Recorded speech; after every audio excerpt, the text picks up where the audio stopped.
Darkness of the African pre-dawn, the actors on the stage of nature's greatest play are terrified, hungry, and elated. Good morning and welcome back to Kenya for the 6th act of our live 7-week migration epic. As always, the Masai Mara is the platform on which our stories, some humble and some huge, are taking place. My name is James Henry and I'm talking to you from the world's most pleasant office, that is, the Migration Control. And it's a space for you and I to draw the complex strands of this migration story into the epic that it is. Out in the field it's dingy and, well, pretty chilly, about 58 degrees Fahrenheit, but fear not, the sun will soon rise on the fearless trio of Jamie, Scott, and Brent. We're all looking forward to hearing from you, so please do talk to us using the hashtag #SafariLive on Twitter. You can send us your questions or comments, and the first thing I'd like to know from you is who, so far, is your favourite cat character? Now, the one thing that you, me, and the wildebeest have in common is that we all occupy the same planet.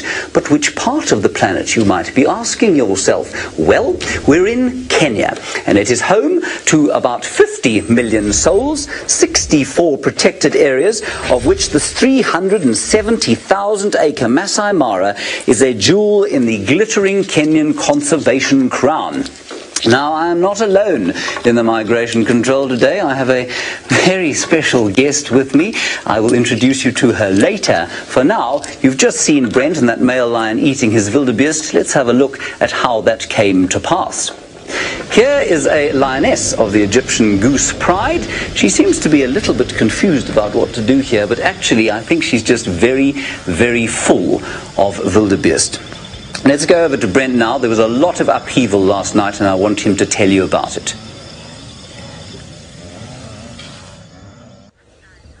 Well, as you can see, it was a busy night. Now, we're not sure whether this beautiful big boy let the ladies do all his killing for him, but it's quite possible he could have killed this himself. We actually are surrounded by carcasses at the moment. There's about 3 of them around us. But before I tell you more about the madness that happened last night, my name is Brent Smith. I have the wonderful Dave Easter on camera with me, and this is live from Kenya. It is absolutely incredible that we are able to bring you this I can't say incredible, shouldn't say incredible twice, this magnificent ecosystem live to your homes. Now, if you want to ask us any questions, hashtag #SafariLive on Twitter. Now, this male is not the only lion here, and that'll, as you saw, we had some lioness last night. Oh, has that other male gone floppity flop? He's got a full belly. He's hiding in the grass, and in the distance there are some cubs, tiny little ones, but we're going to wait for it to get a little bit more light before we go close to them. So I'd say in total there's probably about 11 lions around here, including the cubs. Now, there's been a lot of hunting happening during the migration, and this ties in beautifully to Karen's question. And Karen is wondering, do prides ever form teams to hunt? Karen, they don't. The female prides will defend their core territories and even around the peripheries of those really, really aggressively against other females. Now, even if both of those different female prides are dominated over by the same male lion coalition. Now, this is the first time I'm seeing these big boys. I've heard of them, but this particular guy I think is going to become a serious favorite of mine. He is a proper battle-scarred, gnarled, and if we have a look, I just want him to lift his head. He's almost missing the whole middle section of his nose from a fight. And for me, a male lion should have scars all over him. But I'm sure we'll get a chance to have a closer look at that a little bit later when he's finished tucking in. Although you can see it a bit, tucking into his young wildebeest. But while we wait for the dawn to break over our beautiful big cats, let's go across to Migration Control and Commander Bond, who should be telling you where everybody is. I too have a scar, everybody. Unfortunately, I got it from a piece of string, not from battle, unfortunately. Well, that's just the way it is. Here is everybody in the 370,000 acre Masai Mara. We've got Scott over here with his cheetah, naturally the cheetah man of Africa, let's not forget that. Jamie's up here with the beautiful Agama pride. We'll hopefully get a nice view of them soon. And Brent is down here with his shukas, obviously, and many lions. Now, the interesting thing about all of this is that it's being shot completely without light. So we're shooting it with infrared and with thermal FLIR cameras, and what that allows us to do, of course, as I've said before, is follow these animals on the hunt without affecting either prey or predator, and that is very important. Now we're going to nip across over here and show you what the busy cheetah got up to last night. There are the musketeers, and they continue to fascinate us, although their high-action antics weren't really on display here. I think there are a few very interesting things about this clip, especially as night starts to fall. Last week we saw D'Artagnan getting very upset with one of them at the dinner table. Here's a youngster sort of pretending to hunt, not doing a great job. Now watch this interaction here. Look how D'Artagnan comes in and asserts himself over the youngster, and then when they all move off, there we go, bang. And then as they move off, the other big one as well. I want to find out from Scott now what he thinks about the hierarchy in this group. Hello everyone, and it is the greatest pleasure to have you on board with me and these 5 male cheetah. As James said in that clip, they fed 2 nights ago, but they haven't fed since then, and I am hugely confident that this morning they are going to be doing some hunting. So don't go anywhere if you would like to see the planet's fastest animal doing its business times 5. These guys are absolute killing machines. My name's Scott Dyson. I'm teamed up with Jean-Ray. It is so good to have you with us. It looks like they are trying to sort out some disputes here. Now, as you can see, that's not entirely playful, and this coalition of cheetah hasn't been together very long. They only came into this area in December last year, and as you can see, they are still trying to work out a hierarchical system. One of them will be the most dominant, and one of them will be the least dominant. And as you can see, they are still busy working that out. We still don't know exactly who the boss is, and as you can see, some interesting behavior as the dawn breaks. Now, we are in infrared light, as I'm sure Brent has mentioned to you, and isn't it wonderful that he's got lion, we've got cheetah, and you'll be meeting Jamie a little bit later. Who knows what she may have. Whew! Now, as I said, I'm hugely confident that these cheetah are going to be doing some hunting this morning. There are certainly wildebeest in this general area from having spent the last few days with the cheetah here. They move quite large distances though, the wildebeest and the cheetah, but I'm confident that these guys are going to be doing their best to seek out some prey. As you can see now, this individual is perched up on an elevated area which is going to allow it to scan far and wide looking for breakfast. As I said, you guys are going to meet Jamie shortly, and she's got a surprise for you. A big surprise in the form of a male lion marching through the pre-dawn gloom and giving us the odd contact call. I think he's even going to give us a full-blown roar. A very good morning to all of you. My name is Jamie, and this morning VM is on camera with me, and we've been following this male lion as he's led us through some particularly tricky areas. Fortunately, in the darkness, we've had the help of the FLIR thermal imaging, which has been one way that we've been able to keep up with him. So if you have a look there you go, you can see the warmth of the male lion up against the cold blue of the grass. There he goes, he's wandering right onto the road, contact calling, he's hungry, he's looking for a meal, and actually potentially some companionship. That's the reason why he's contact calling. Stopping to look and listen. And a lovely question from Tyler while we watch our male lion. Tyler, you would like to know if every single pride is led by a male lion. It's a little bit of a fallacy that's developed about lions. A pride is a distinct unit made of females. Then there are males that hold a territory that can encompass the territory of several different prides. So whilst the males are always dominant, he's calling a little bit. Whilst the males are always dominant over the females, they're not always with the females. And this is incredible. We're watching this male lion. We have the entire Mara Triangle to ourselves this morning. Scott on the other side in the Mara National Reserve. There's nobody out here but us and this male lion marching along and marking his territory. Look at this. See the bright lights up ahead? That's a herd of zebra, and he's heading straight in that direction. So while we keep up with him, let's go back to James in his migration control so that he can tell you what's been happening over the past week. We've spent a lot of time with some of the world's most famous predators, and although they are very different sizes and they occupy the same ecosystem, they make a living in a completely different way. Have a look. Two of nature's most alluring predators live in the Masai Mara. One, the ultimate ambush predator. The other, the world's fastest. The patience and concentration required to hunt these plains defy belief. For the spotted cat, it's all about speed. For the lion, cunning, power, and camouflage.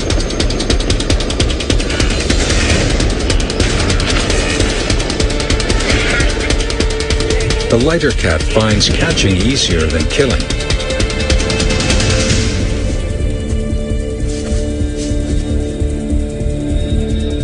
The lion's advantage lies with her immense strength. For both, the migration banquet is a rich and vital source of sustenance.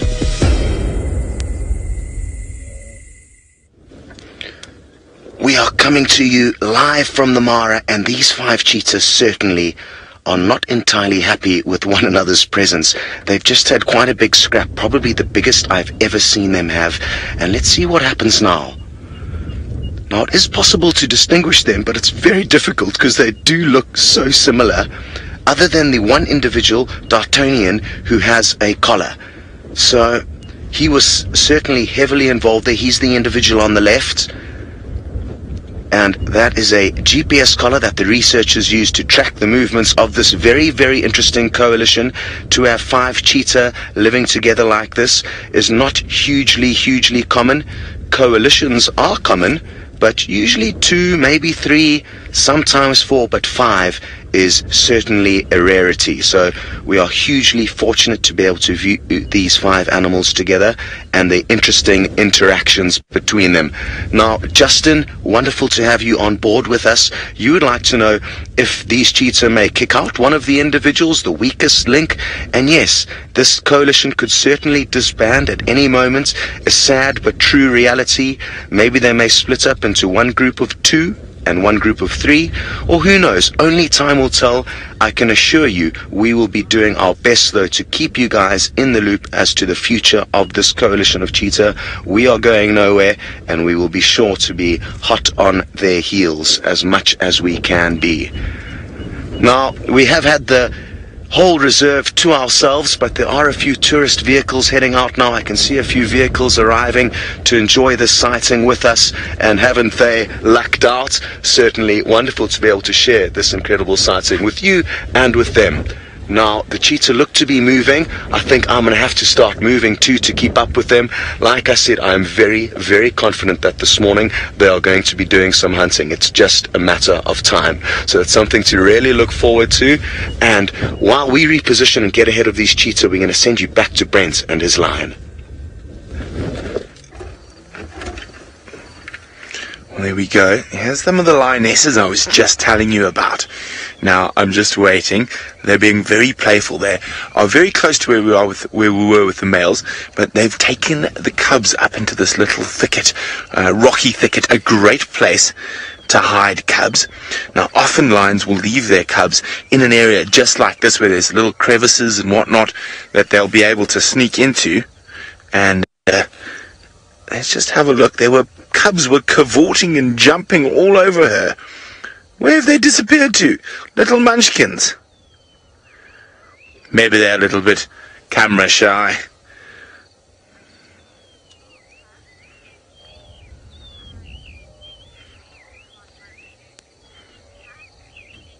Hello, Mita, who's 8 years old.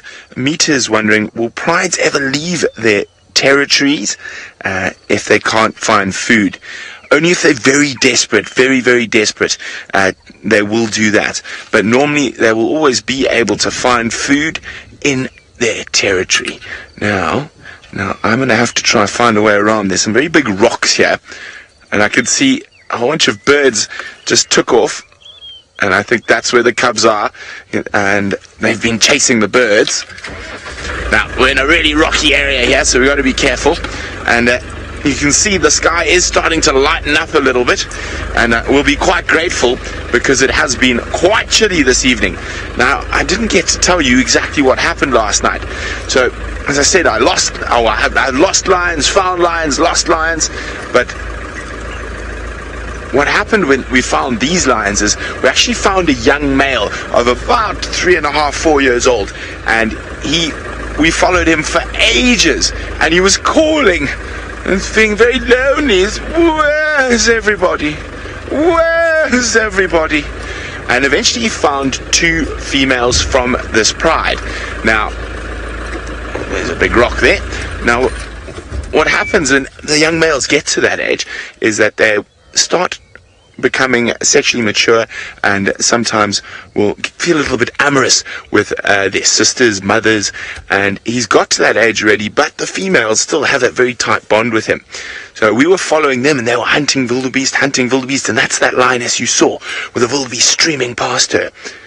Then all of a sudden, these 2 big boys just came running. Now, it's more than likely that he is their son, and they just chased him and tackled him, but in the distance, and they disappeared into a rocky area like this where we couldn't follow them, and we just heard this,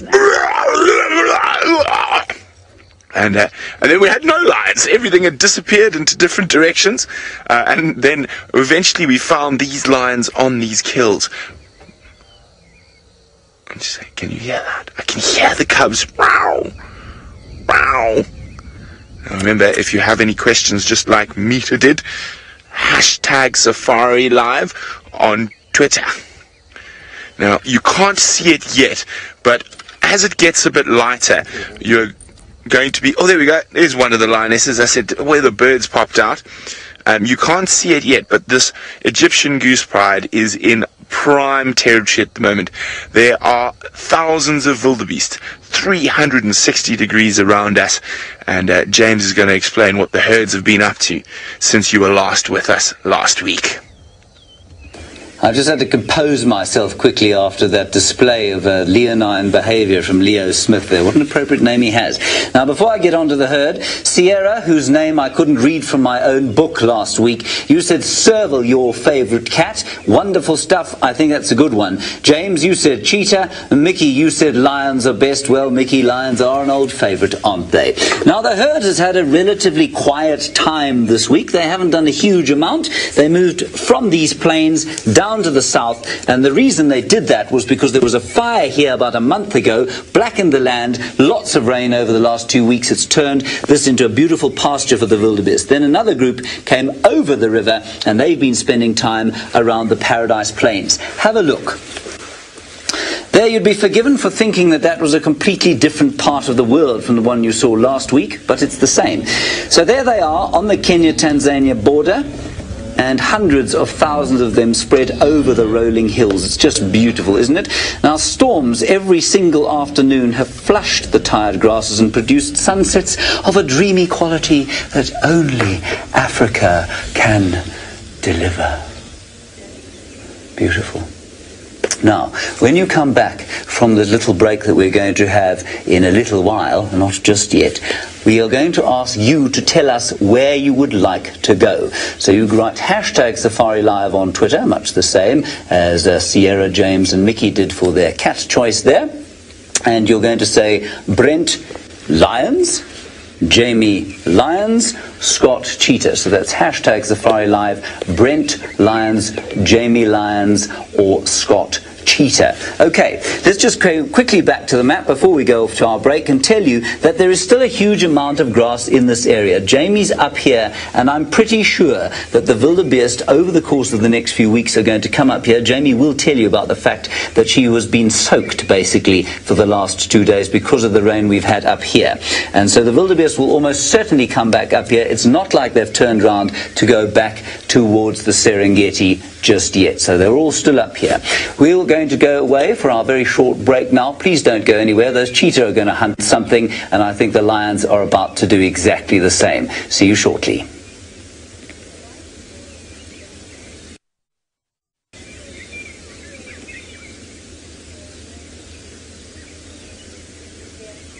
Okay. Hello, Internet audience.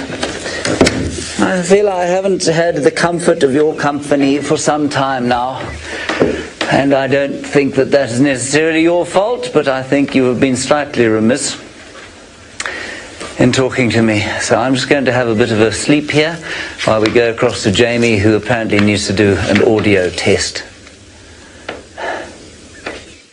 An audio test? Oh dear, whatever is wrong with my audio? Give this a little wiggle. No, my microphone is in my cap. And the male lion could not be further away if he tried. Come back! Come back, boy! Not that way. Please don't go that way. You're going to go that way. How's our audio, Kirst?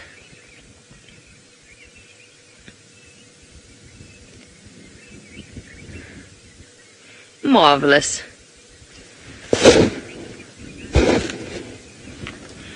Okay. Now what? Vim and I have spent a very interesting night basically driving sideways with our wheels on full lock, not going anywhere in the mud. And I think he's leading us into an even worse section up ahead. Actually, he's not leading us anywhere, he's gone. Oh boy. He's just desperate to find some company. It is going to be a truly, truly beautiful morning.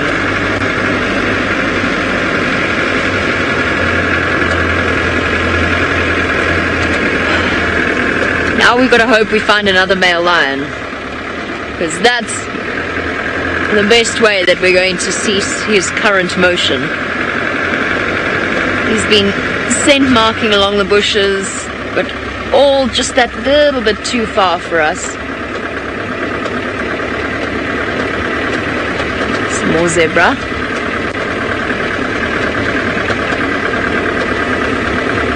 And he's just looking for the ladies. First he went to look for the Agamas, then he went looking for the other 3 ladies that spend time around the Olololo gate. And now he's completely vanished. I can't see him at all, Vim.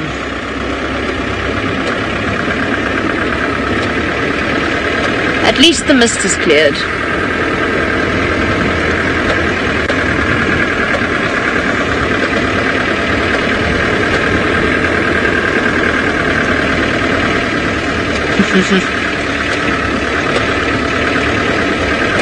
Alright, and the votes are in.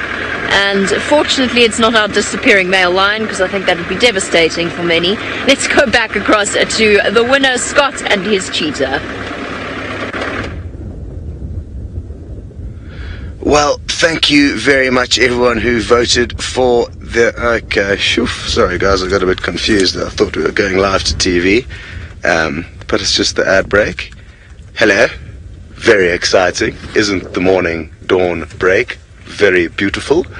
Yeah, like I said earlier, I'm confident these cheetah are going to deliver the goods this morning, so looking forward to seeing them get up and on the go. But for now, Beautiful, beautiful scenes. Are we going to have to change back, Chandra? Are we going to manage like this? Okay, wonderful. Cool. So we're not going to have to go back to IR, which was the plan. Good. Oof, it is beautiful this morning. Look at that. We are in for a treat.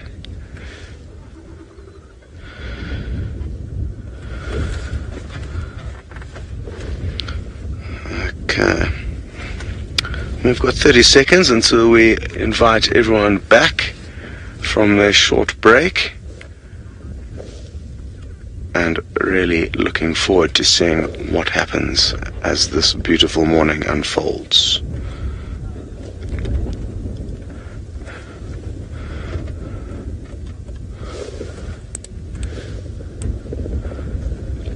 Welcome back live to the Masai Mara. You can see dawn is about to break, and isn't it an absolutely beautiful, beautiful morning? I'm very happy that all of you guys voted, well, not all of you, but most of you voted to come back to this coalition of 5 male cheetah. I think they're just going to wait for the sun to peek over the horizon, warm their bodies a little bit. It's been a very, very cold, cold night. And thereafter, like I said, I am hugely, hugely confident that they are going to try and acquire their next meal. They didn't eat yesterday. They ate the day before in the evening. And as far as we've realized, and having spent time with them, they like to feed every 24 to 36 hours, which means we are really looking good to see these guys in action. Beautiful. Like I said, there are 5. We can only see 3 here. If any of you have just jumped on board this safari, it's a great pleasure to have you with us, and it's important that you realize that we are coming to you entirely live, and we can answer your questions, chat with you, and if you would like to send through questions, hashtag Safari Live on Twitter. Bonnie is already ahead of the game. She's sent through her questions already, and she would like to know which of the big cats is more successful when it comes to hunting, the lion or the cheetah. And it really does depend on the individual lion, cheetah, or coalition, or pride thereof, and also the time of the year. As we've noticed during the migration, a lot of the predators are hugely successful because there's simply so many opportunities. Oh, this is a good sign. One of them stretching on the move. So it really does depend. What I can guarantee, though, is that this coalition of 5 male cheetahs is going to rival most other predators with regards to success. Every single time I've seen them hunt, they have been successful. Maybe not the first or second attempt, but usually it doesn't take more than that until they bring down a wildebeest. It'll be very interesting to follow their lives once the large herds of wildebeest have left this area to see what prey they focus on. But right now, these guys, I would say, are probably one of the most successful predators in the Mara, and who knows what will happen this morning. Maybe we'll get to see who is more successful, the lion or the cheetah. Now, there's some interesting things that have been happening in the last week, and James is going to give you an update on one of those examples. One of the things we've noticed during this migration season is that the lions are leaving bodies all over the place uneaten. I'd say about 60% of the things that I've seen them kill, they have left completely uneaten. Now, of course, that's not necessarily wasteful. Something will eventually have a go at the corpses, sad as they are. Here's a really nice example of it. We're just going down towards the Egyptian goose territory. There we are, same lions that Brent is with, and there's a carcass there on the right hand side of your screen, as you can see. But this lioness decided that she was going to kill this poor wildebeest that tried to take refuge in the mud. There was no way she was ever going to be able to get a lethal chokehold at all, and eventually she gave up, and you can see her limber limbs there helping her out of the sticky mud. Unfortunately for the wildebeest, however, the day was done. It was exhausted, and it had had its muzzle repeatedly shoved under the mud by that lioness, and it was really quite, it's become quite difficult to watch these kills at the moment. Let's head across to Brent now and find out if that pride, greedy as they are, is about to go and find something else to eat. Well, at the moment they are giving us a privileged little insight into their lives. So here are all the cubs. There's not one older than 5 months old, and they've got full bellies. Mom's got full bellies, and they've taken up residence in a little rocky outcrop, and they are having the best time, and pretending every bush is a wildebeest, occasionally pretending mom's a wildebeest. There you go. And siblings and cousins are also things to be tackled to hone that hunting instinct. They are having the best time ever. Now remember, this is little lion cubs playing live from Kenya in the Masai Mara. Oh, it's just the most magnificent morning. I could not wish to be anywhere else right now. Oh, he's got a bone, a very old one. Look at this. Oh, no, a bit of a stern talking to there. And Mark is wondering how often, or do we see the lions often engage in playful activity? Yes, both adults and cubs. It is a very important part of the social dynamics of a lion pride, being the only truly social cat. Playing and allo grooming, which is social grooming, are very important in terms of keeping the bonds of the pride tight, and that ensues better hunting and longevity of the pride. Oh, they are just too sweet. I know cheetah cubs are cute. I know leopard cubs are cute. Hyena cubs are cute. Oh, the one's climbing. He thinks he's a leopard, but he's about to fall. There he is. Oh, he's falling. He's slipping. But I don't think there's anything quite as cute as lion cubs, and especially a whole mob. I think there's about 7 that I've counted so far. And, oh, no one wants to play with you. Is that why you're attacking the tree by yourself? And you can see those beautiful lionesses looking out over the horizon. Now, there are wildebeest all around us. Oh, this is just too gorgeous for words. We're going to stay right here, and hopefully they get up to more mischief, or maybe Mom will go hunting. You never know what's going to happen next on a live African safari. So speaking of what's happening next, let's go see what Jamie is up to. What's happening next is potentially a temporary cessation of forward motion, given how thoroughly stuck in the mud we are. But we're managing. Our little car is getting us forward, and I think, let's just have a look here. Oh, hold on everyone. Something has upset this giraffe. Now, our male lion disappeared into some very dense vegetation along a river system that leads straight towards the Mara River. And I suspect that whatever this giraffe has seen could well be our male lion tucked away somewhere in there. What is it? Definitely showing signs of being alert. It wanted to feed and then it stopped and looked. Let's just see if this lion pops out here. Our giraffe, that's typically anti-predator behavior, is to stop and stare. Oh, look, there it goes. It's racing off.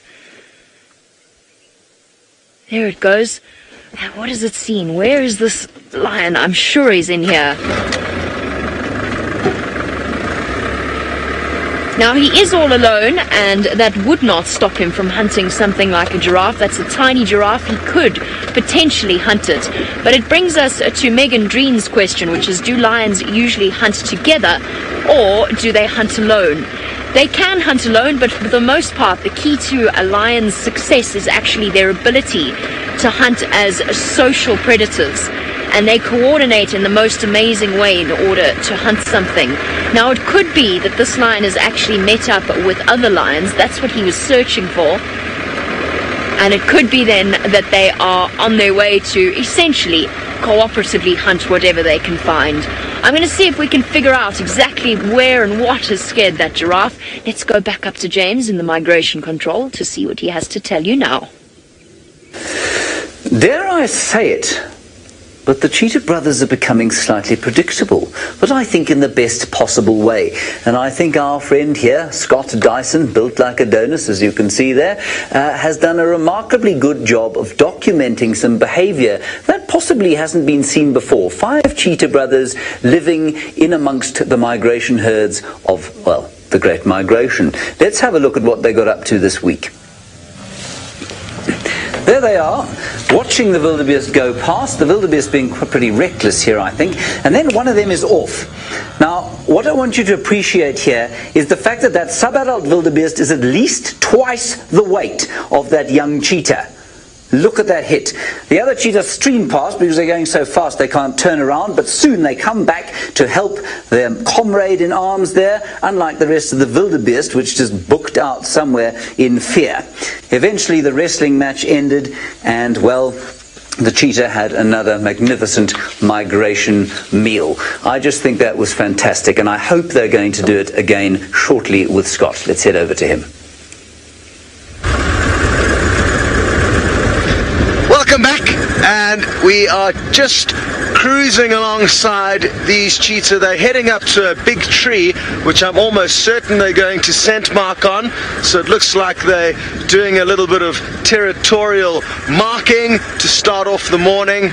And what I'd like to do is try and show you, oh yeah, there's some elephants up on the hill, so there's lots of action all around us, and there are herds and herds of wildebeests down to our right. We won't be able to get a camera angle from here, but there are certainly lots of food options for these cheetah once they decide to go and look for breakfast.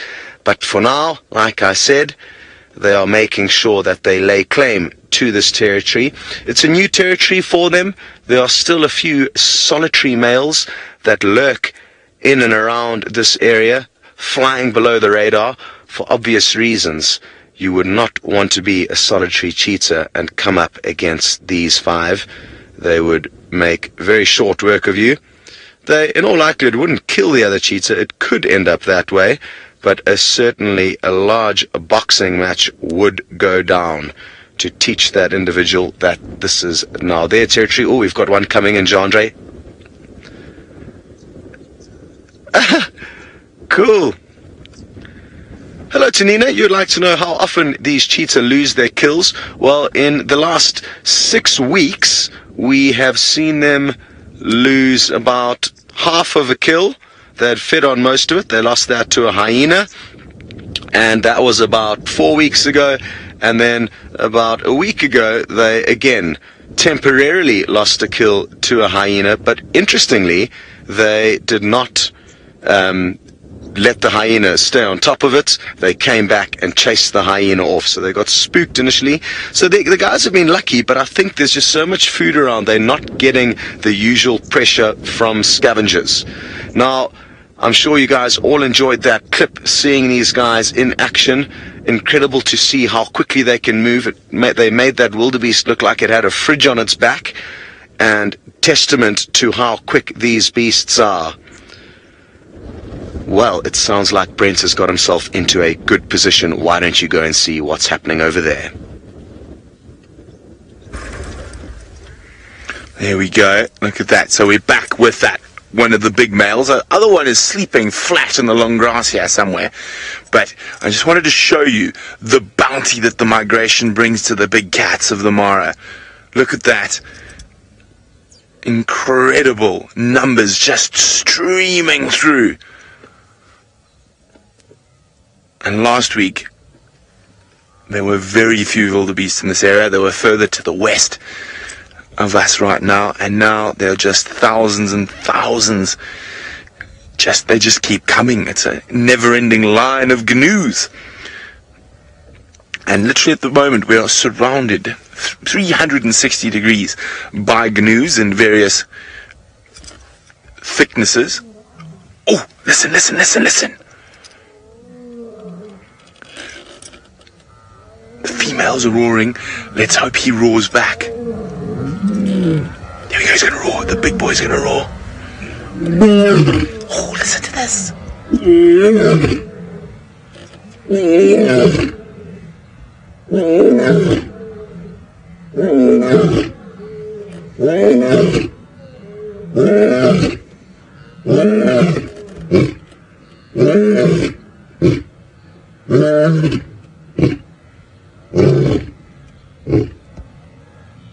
That literally goes all the way through to your bones.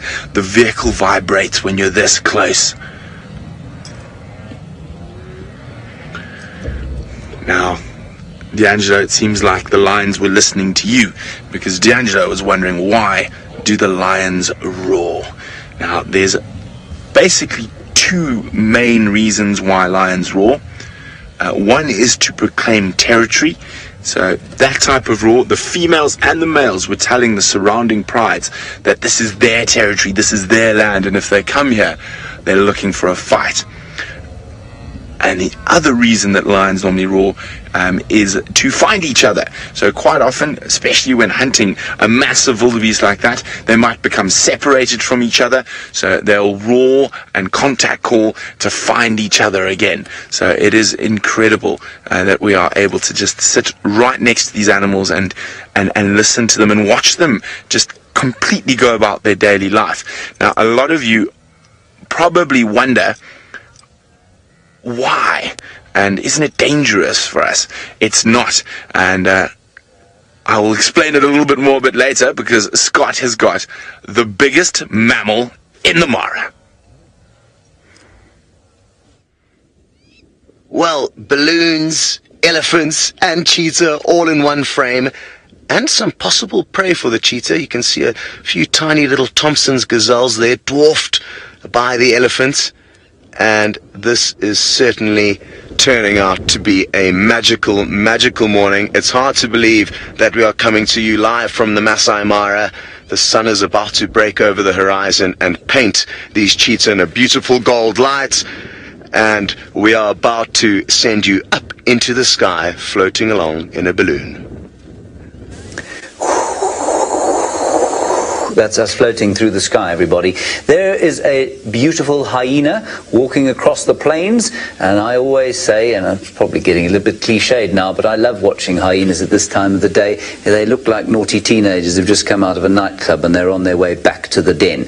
That chap just watching Manu, who's floating over him in the balloon, filming him, and there, the vast expanse of the Masai Mara is going to unfold, well, underneath us and to the sides of us. The sun just about to peep up over the horizon there, and the other balloons about to take off from the governor's balloon safaris. Now look how much water there is here. We've flown over these areas many, many times over the last few weeks. They've been completely dry, and now they've turned into marshes. They've turned into marshes because the soil is very thick, it's very rich, it holds a lot of nutrients in it, and that's going to turn into a very verdant grassland very shortly. Oh, that's just so beautiful. I love to float above the Mara. It's marvelous. Now, from that serenity, we're going to go back to the, well, horror of a carcass. Well, there we go. This big boy is just pulling the carcass. As the sun comes up, he probably wants to get it into some shade and away from the prying eyes of vultures. And he's taking a bit of a break while he's doing that. Isn't he absolutely gorgeous? Now, as I was saying about lions and why they don't attack us in the vehicle and why we are able to follow them, is that they do not have an evolutionary response to a vehicle. A vehicle's only been around for 100 or so years. Oh, look at this. Look at that. 400 pounds, no problem, dragged like it was a rag doll. Sorry, Dad, let's just move quickly. There we go, dragging with the sun peeking over the eastern horizon. So a vehicle's only been around for about 100 years.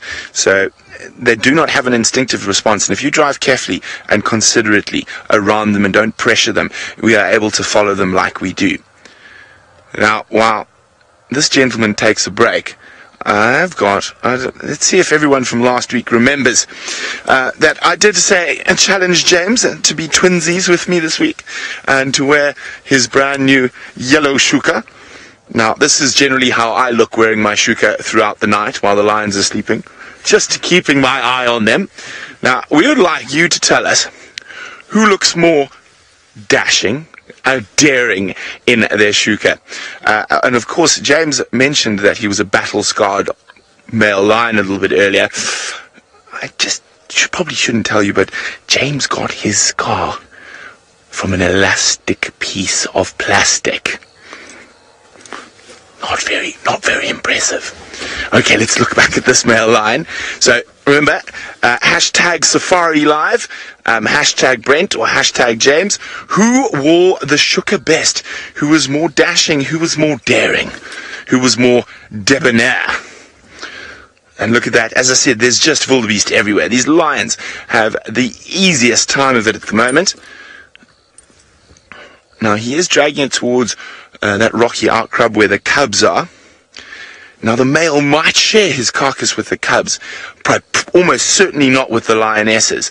So it could be really, really amazing to have those little cubs cavorting and crawling around on top of him while he feeds on the carcass.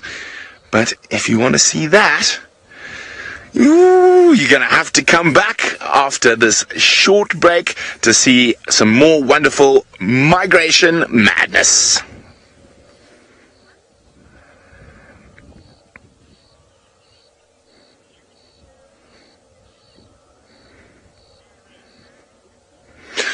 Hi guys, and I wonder what Saki retort James has got for me. I'm sure he's probably got many. Let's have a look.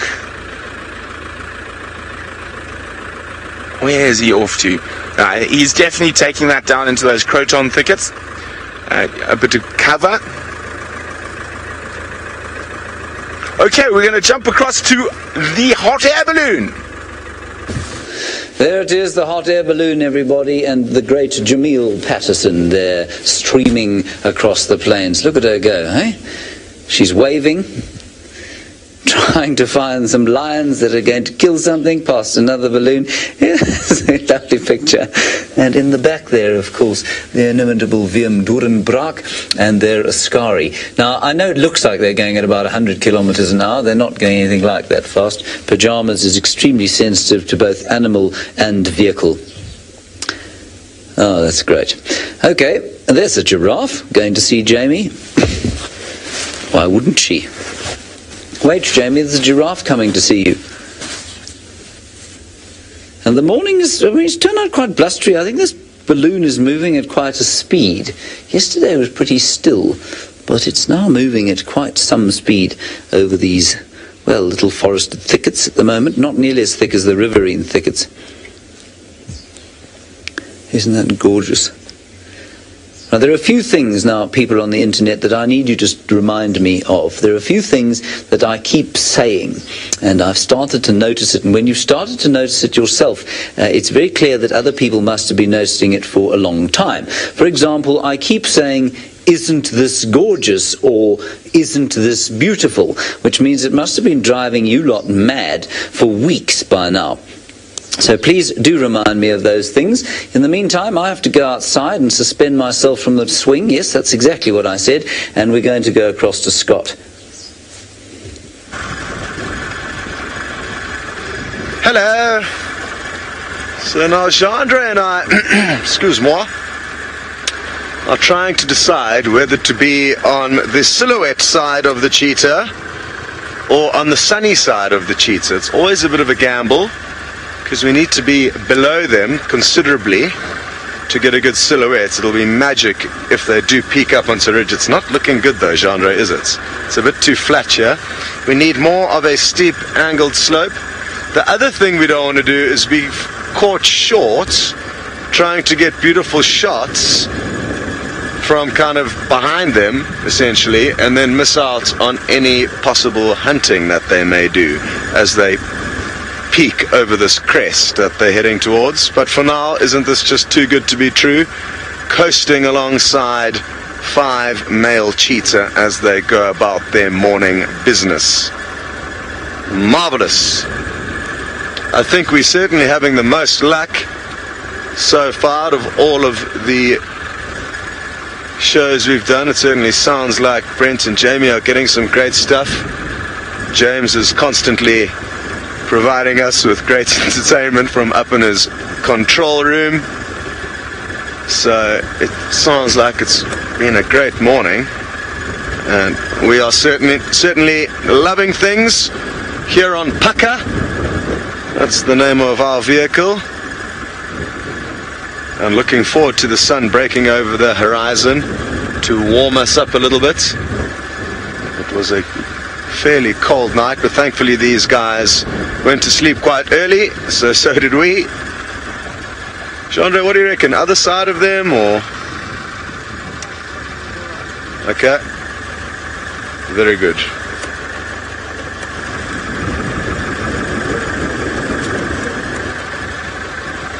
Oof. It just took down an elephant bolus. Out of all the things a cheetah could decide to stalk and speed after, it decided that a stationary pile of fresh elephant poop was on the menu. How bizarre. Really interesting behavior with these guys. Look at this. Creep forward a little bit, eh? Yeah. Ooh-wee! This is looking good. The sun's a little bit diffused by a cloud, and I found a little depression here that I can park us in, and this is looking like it's going to work quite well. 20 seconds until TV comes back, everybody.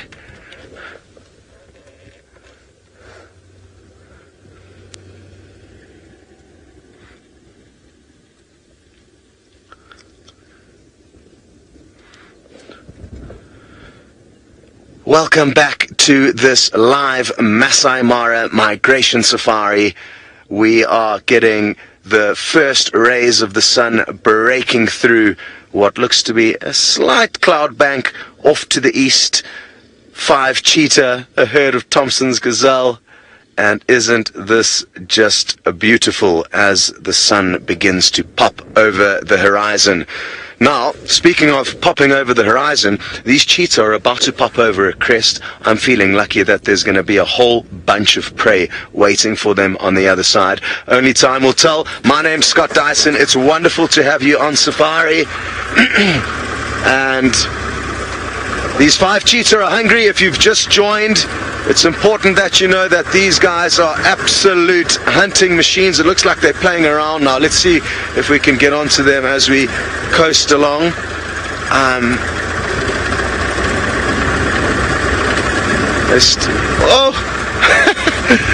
Let's just stop here. Let Jean-Andre do his business on the camera. Now, they are still settling who's the boss out of this coalition. So that is this semi-playful, semi-aggressive behavior. It's a bit of a combination of the two, in my opinion. But that's not hugely friendly. So they are working out who's boss. This is normal for coalitions of cheetah. They have to work out who the boss is.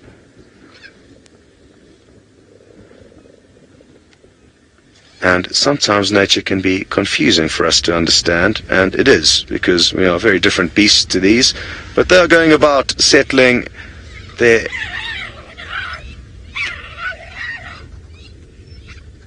dominance. I'm just going to try and keep quiet when they're vocalizing, because it's very interesting to hear this and see this. This is certainly the most rough and tumble I've seen from this coalition in the 6 weeks that we've been following them. And it's important to know that they only came into this area in December last year, so not a huge amount is known of them. And I think it's fair to say that our special access to follow them after dark allows us to gain more insight than many people have in the last 7 or 8 months that they've been here. Megan, it's great to have you with us. You would like to know, when do cheetah prefer to hunt? These guys hunt at any stage of the day. They've made kills midday, early morning, even after dark on several occasions, and we've been lucky enough to document that. It's something that's believed not to happen very readily, but we and our special permission to be out after dark are beginning to prove that cheetah are in fact quite active in the nighttime, and not only walking around, but certainly hunting using the assistance of the cover of darkness. Having said that, though, I'm feeling confident if they come across prey this morning, they are going to succeed in bringing it down. So that is something to look forward to. If you've never seen the fastest mammal on the, or land animal on the planet doing its business, there's a strong chance you may see that happen this morning. But for now, we're going to send you back to Brent and some lions. Well, there we go. Mom is keeping a watchful eye on the cavorting cubs, and they are just leaping about through the grass, a little bit to the left of that bush there. There we go. There they come. Where are you off to now? In and out of the trees, up on the rocks. Oh, look at these two, a little bit to the left. Oh no, there's so many cubs to look at. We don't know where to look. Isn't this absolutely wonderful?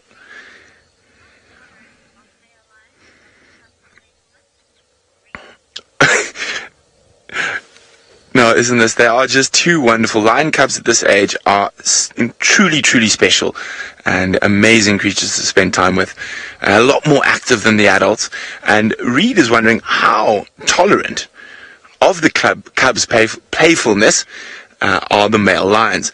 Now, again, each individual male lion, it can completely depend, but they are far more tolerant of the cubs than they are of the adult females. Some males will let them jump all over them. Other males will tolerate it to a degree before there's a short slap, smack, or snarl.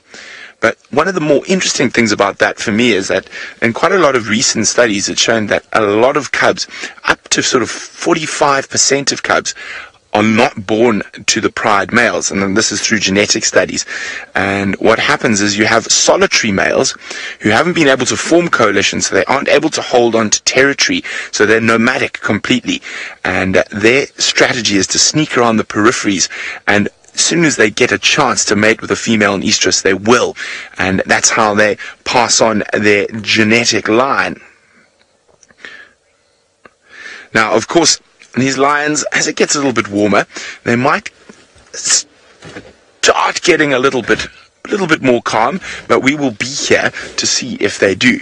Now, of course, we just saw that big male lion dragging that wildebeest into the shade to hide from the different scavengers that are out here, particularly the ones in the air. But there's a lot more than just aerial scavengers here, and James is going to take you through the details of the Mara cleanup crew.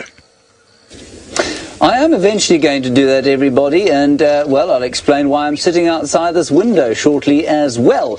I was originally not very enthusiastic about this sugar-off thing because I didn't know what I was going to do with the sugar, given that basically it's a tablecloth. Well, I think, sort of, unless you're wearing it in the traditional way. But I found, thanks to Brent, many different ways to use it. I've created a small cravat, which I think is quite fun, but I've created a handkerchief. The most important part of this sort of outfit that I have is that it makes an excellent cloth for me to clean the migration control window, which brings me neatly around, of course, to the cleanup crew of vultures, hyenas, storks, jackals, and various others. Have a look at what they are eating now. The Masai Mara is a wildlife wonderland. Countless animals thrive here. Predator, prey, and scavenger. Many in the sweeping migration herds will not make the return journey. For the ravenous aerial cleanup crew, the migration is a bountiful feast. Predators kill their share, but many die naturally from drowning, illness, and even old age. Thousands of vultures swoop from the skies over the Mara to devour the carcasses.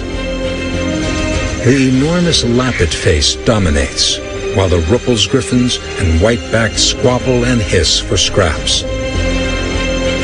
Jackals and storks may also enter the fray.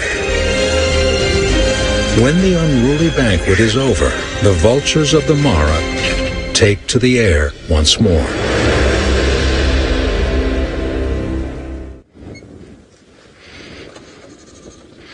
Welcome live to what is a cheetah cyber cafe. They are busy checking in on any post from other cheetahs, possibly to see if there's any ladies in the area. You can see them sniffing this tree very intently, and what we may also see is them scent marking by urinating on it. There we go. Good timing. If we're lucky, they may even try and jump up into this tree. It looks like an inviting one to get a little bit of an elevation point from. And they are not the best climbers, Cheetah, but they certainly like to get an elevation when they can to possibly look for prey or any other threats. Speaking of threats and other predators around, isn't it interesting stuff with the cleanup crew, the thousands of vultures, hyenas, jackals that do an incredible job making sure this ecosystem remains clean and pristine, and all this excess bounty of the migration gets cleared up. It's very important and a huge opportunity for them to cash in on the bounty, just like these cheetah have been cashing in, just like the lion have been cashing in. The scavengers also have their important role to play. Abigail, wonderful to have you with us. You would like to know if female cheetah will ever join up together, and no, sadly they don't. Lions are the only big cats in the world that will understand and realize the benefits of teamwork amongst the ladies, and even cheetah are one of the few big cats who can realize that benefit just amongst the males. Lions will also form coalitions, but most other big cats around the planet are solitary. So it's certainly a good point that we can emphasize and enjoy the fact that we've got more than one big cat going about their business together. Isn't this morning light absolutely beautiful? Like I said a little bit earlier, I think as they peek over this crest that they're heading towards, they're going to stumble upon a bounty of prey. Even though the grass is very short here and wildebeest have moved through this area and mowed it flat, these green shoots do provide very, very tasty morsels for other animals like the Thompson's gazelle. There's quite a large herd off to our left, and the Thompson's gazelle tend to follow the back of the migration, which makes perfect sense here. Once the zebra and wildebeest have mowed the lawn short for them, they get to come in and enjoy the green shoots as well as the open relative safety of these mowed plains. We need to link ahead. I would like to get up ahead onto that crest to see if there's any prey. In the meantime, we'll send you back to Jamie for an update on how she's coming along. We're going along marvelously as you watch us from the air. We're racing alongside the Mara River in search of those two young male lions that we saw last week on this live safari migration special. So as we're racing along, there's a good chance that it is still early enough for them to be roaring. And along the way we could encounter all sorts of things, from the Mugoro pride that live around the river's edge to potentially Scarface, the male lion, and the rest of his coalition. So that's our plan for now. What is astounding is that last week this entire area was black with wildebeest, and now there are none. The transient nature of the migration. But when we go off in search of something, it sounds as though, and I must say I'm quite jealous despite Brent's yellow shuka, it sounds as though Brent's lion cubs are being adorable. Too adorable. It's starting to slow down now. The rough and tumble is calming down, and that little one has found himself the perfect perch to look down upon the mass of wildebeest behind, and of course also us sitting right here. And if you've just joined us, my name is Brent Smith, and we are coming to you live from Kenya. We are surrounded by the migration at the moment, so there's probably between 50 and 60,000 wildebeest all around us. And we can just see some of them over there, and behind us there's an even greater concentration. And if I keep quiet, you should be able to hear the noise that got the gnus their name. Gnu.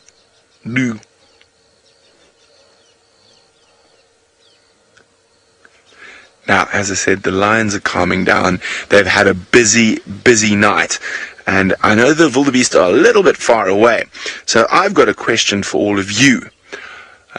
Who wants to be completely surrounded by thousands of wildebeest? Let me know, hashtag Safari Live, if you'd like to be surrounded by thousands upon thousands of wildebeest. And I'll go take you into the middle of a herd of wildebeest so you can hear that noise exquisitely clearly.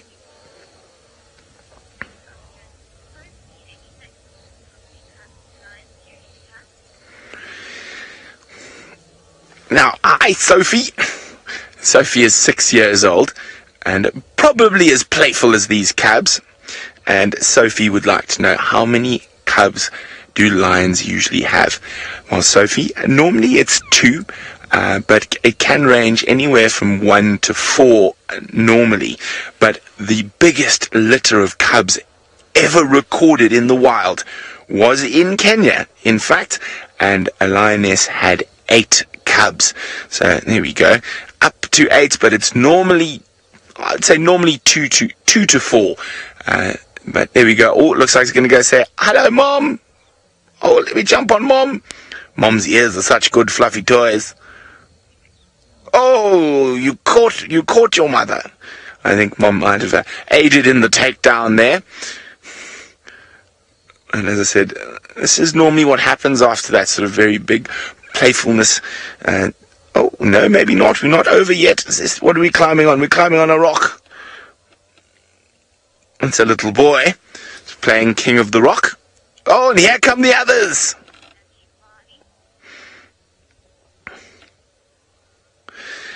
Now, while our lions start slowing down and snoozing, we're going to go back across to James in Migration and Control, who's got a very special guest who's helping to conserve Kenya's lions. The grass is about 4 feet long around the place at the moment, and it's a perfect platform for which the lions can launch themselves at the wildebeest. My name is James Hendry, and as I said to you, I'm not alone today. I have got with me Shivani Bala, National Geographic Explorer, Big Cat Initiative grantee and founder of Iwaso Lions. We're going to get to that shortly. However, we were in amongst the grass earlier this week with a terrifying scene. Have a look. Oh, well, we're not going to have a look at it just yet, apparently. Good. Okay. Are we going to have a look at it, or shall we talk to Shivani? Okay, let's go to the clip. There we have the Salt Lick Pride, a couple of males, a female, 4 females and some cubs. This female spotted an injured wildebeest about 2,000 feet away. The old boy was limping along and unfortunately had no idea what was about to hit him. She hardly had to hide at all. She came up behind him and wham. Well, as her claws dug into him, he gave up a bit of a fight. He bucked around a bit, and then she tossed him onto the ground. And then the 4 other lionesses came up, and it was a very harrowing thing to see. They didn't kill him. They kind of made half an attempt, and then they ate his most very sensitive bits, which was dreadful to watch. Here, they just kind of give up and leave him there suffering in pain. Then they go off on the hunt again. And I liken this kind of behavior to that of a domestic cat chasing twine. They just cannot help themselves. Are they having fun here? Yes, I think they are. Are they being cruel? No, not if you're a lion. If you're a wildebeest, absolutely, they're probably being cruel. And if you're a human being, a non-psychopathic one, well, this is quite difficult to watch because it looks like pointless death, but it isn't pointless. Although the lions are almost certainly not going to eat these wildebeest, something will. And if they don't, the soil will and the grass will eventually. Now, Shivani, welcome. Lovely to have you here. Tell us how that made you feel. Thank you, James. It's great to be here. That was the most extraordinary evening. It was something I've never seen before. I've been a lion conservationist for about 15 years now and have heard about this unique behavior of lions just going on this killing frenzy and going out and just killing, but not actually eating. And I've only heard about this, but never actually seen it. And I was out with you and literally speechless. My mouth was open, my hands were in my face, and it was hard to watch, but at the same time I was glued. It was incredible. It was fascinating, wasn't it? It was absolutely fascinating and unique. Scary. Yeah. Scary and so unique. All right, we're going to go for a short break. When we come back, we'll find more about what it is that makes Shivani tick.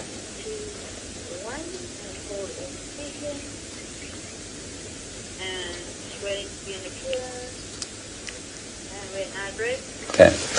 That was great. Okay. A little bit of a rush, but that's not your fault. Okay, are we... Okay, we're in internet.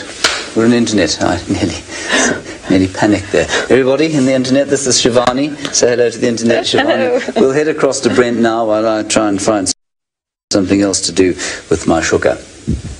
That's fair.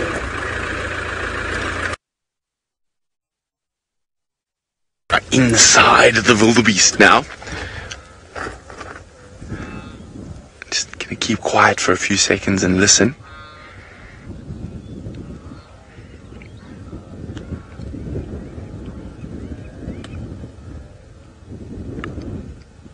That sound astounds me.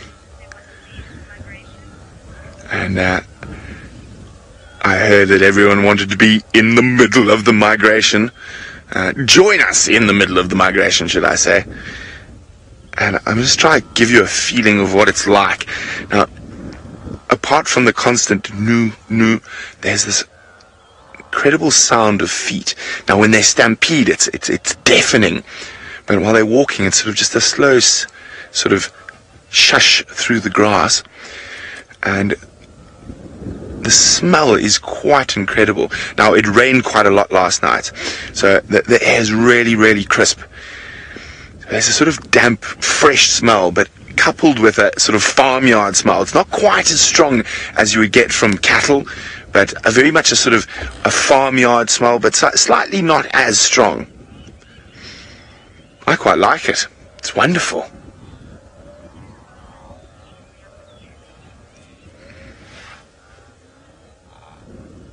Now, our Egyptian goose pride of lions have got themselves in the best possible spot at the moment.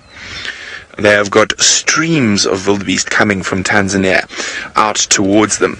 Now, even though they had 3 carcasses in this area last night, and the male lion has dragged one, we can't see exactly where, but somewhere into that rocky outcrop. And the girls and the cubs are right on the point. So if an unsuspecting wildebeest happened to go too close, it would be tickets, I'm afraid.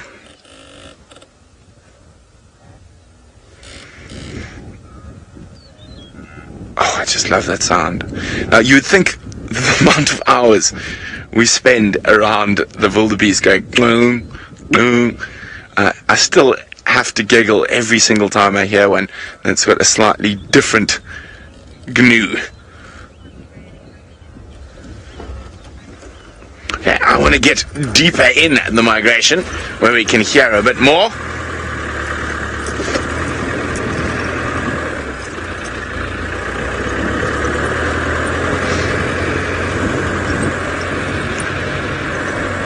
Okay. Now, who looks like a talkative bunch? I think you do.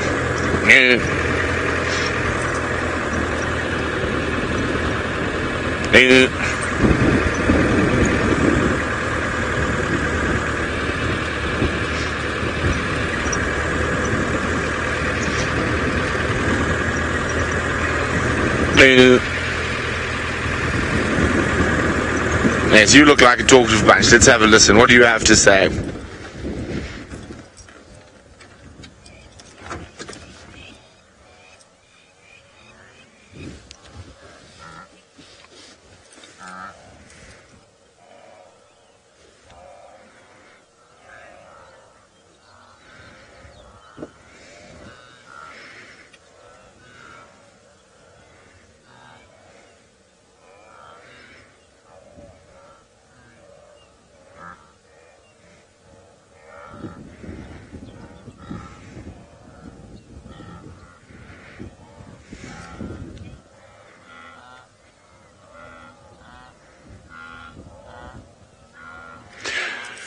Well, as you requested, we're now right in the middle of a massive herd of wildebeest, and the sounds, the smells are just incredible. Now, you can see they are moving sort of towards the east at the moment, down towards the Mara River.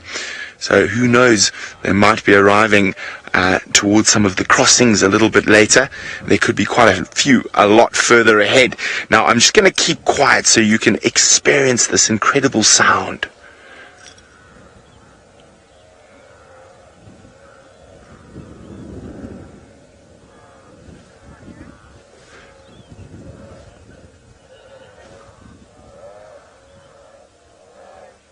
Now, it's very faint. There's quite a bit of a breeze. I think that's probably what's causing that this morning. We had quite a lot of rain last night, so there's still a bit of wind, and who knows, maybe there's moisture in the air dampening the sound. Now, the one thing I want to show you very quickly, because it is quite interesting, since the Egyptian goose pride of lions successfully, from what we saw, and they could have hunted much more successfully, because I only found this group at about 4:30 a.m.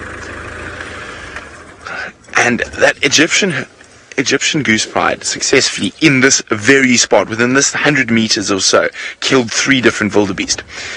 Now, the wildebeest are still streaming towards where the lions are. Now, the lions are hidden on top of that ridge, and if any wildebeest even venture up on top there, they will pounce. Even if they are full, the instinct takes over, and they've got to hunt. Now, Terry is wondering, how far north do the wildebeest migrate?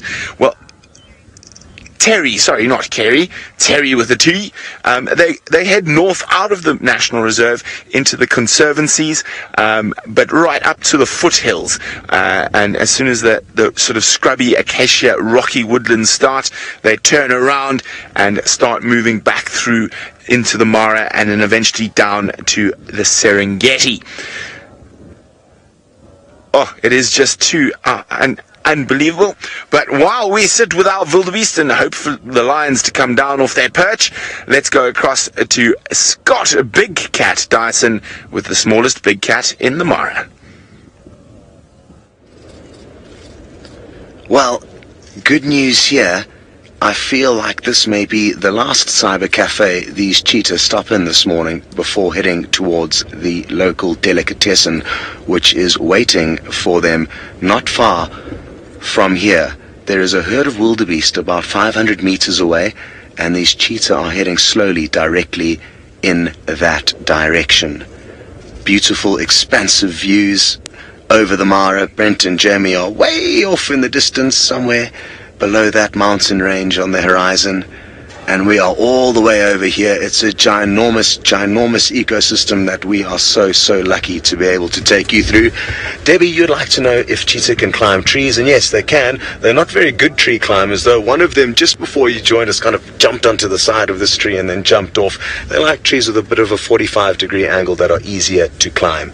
So certainly not good climbers. Their claws are not like lion and leopard. They cannot protract them out and get good grip, and they're not as sharp as lion and leopards. So, as I said, these cheetah are heading towards a herd of wildebeest. I'm going to need to reposition to make sure I don't get left behind in a cloud of dust. And while we do that, we are going to send you across to James and Shivani, a local lion expert. Absolutely a local lion expert of more than 20 years' experience, I think. Shivani, tell us what it is you do, and most importantly, why it is that you do it. So, James, I work about 300 miles away from the Mara in northern Kenya, in a very beautiful place called Samburu. And I run a lion conservation project called Ewaso Lions together with my team. And we work with communities to try and promote tolerance and encourage them to live with lions. And why do we do this? The reality is lions are in so much trouble across Africa. Their numbers have halved in a quarter century. In Africa, the estimated number is only about 20,000 lions, with about 2,000 in Kenya. This is a very small number, and lion conservation is absolutely critical to ensure that we do have lions across Africa. The reason lions are disappearing so quickly is, number one, they're running out of space. With more development, more people, more livestock, they're really struggling to move from place to place, and key corridors are constantly being cut off. And when this happens, lions do get into conflict with local communities, and this is what we do up in northern Kenya. We work with them to try and reduce that conflict so lions are not shot. And now, increasingly, a new concern and a new worry for all of us across Africa is poaching of lions for their bones. And this trade is now increasing, and it's something we all really have to tackle. So this is what we do up in the north. And when you talk about communities, you're talking about local people who live around conservation areas, but not only that, I mean, the areas there are not fenced, are they? So, I mean, there's a sort of a buffer How does it work? So the parks up in northern Kenya are quite small, and lions are constantly moving in and out. And surrounding these parks are lots of villages and lots of people with their livestock. Right. So often lions are coming out looking for food. It's not like here in the Mara where food is everywhere. It's a huge challenge for lions to find food in northern Kenya. So they go out, and unfortunately livestock is easy. And they go out, and when they kill a cow or a camel, understandably there's so much anger and resentment for the local people, because their lives depend on those cows and camels. Well, something else that's pretty easy to kill at this time of the year, wildebeest, and let's hope Brent's lions get on with the job now. Well, they're not quite on with the job at the moment. I think they're still digesting last night's meal.